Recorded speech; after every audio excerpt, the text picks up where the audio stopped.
সবাই কেমন আছেন? আশা করি সবাই খুব ভালো আছেন। নতুন একটা ভিডিওতে আপনাদের স্বাগত।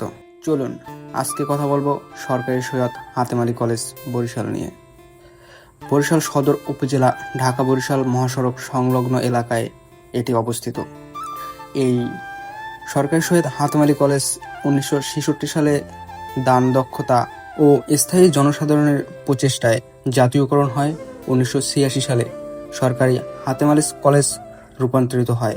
এই কলেজের মিশন শিক্ষা প্রসার, তথ্য ও যোগাযোগ প্রযুক্তির ব্যবহার, শিক্ষার্থীদের কেরিয়ার ও পরিকল্পনার সাহায্য করে। এরকম রয়েছে আরও অনেক ভালো দিক। একাডেমিক বিষয় যেমন সুযোগ সুবিধা, মাধ্যমিক এইচএসসি থেকে অনার্স মাস্টার্স পর্যন্ত।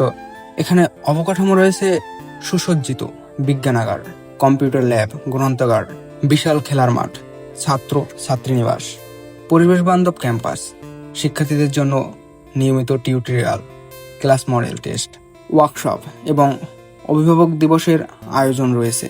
ব্যস্ততম শহরের মাঝে কলেজ ক্যাম্পাসটি রয়েছে সবুজে ঘেরা একটি শান্ত পরিবেশে। শিক্ষার্থীদের জ্ঞানের পাশাপাশি মানসিক ও শারীরিক উন্নয়নের জন্য সহশিক্ষা কার্যক্রম ক্রিয়াশীল রয়েছে, যেমন রোভার স্কাউট, রেড কিসেন্ট, বিতর্ক ও সংস্কৃতি ক্লাব।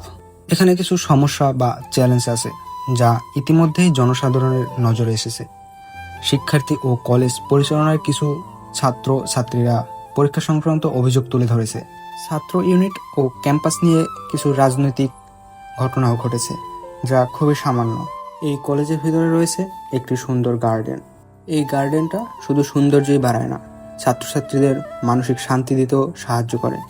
ক্লাসের ফাঁকে বা ছুটির সময় অনেকেই এই গার্ডেনে এসে বিশ্রাম নেয় বা আড্ডা দেয়, একটু সুন্দর সময় কাটায়। আজকে কথা বললাম সরকারি সৈয়দ হাতেম আলী কলেজ নিয়ে। আজকের মতো বিদায়। নতুন কোনো ভিডিওতে দেখা হবে। ভালো থাকবেন।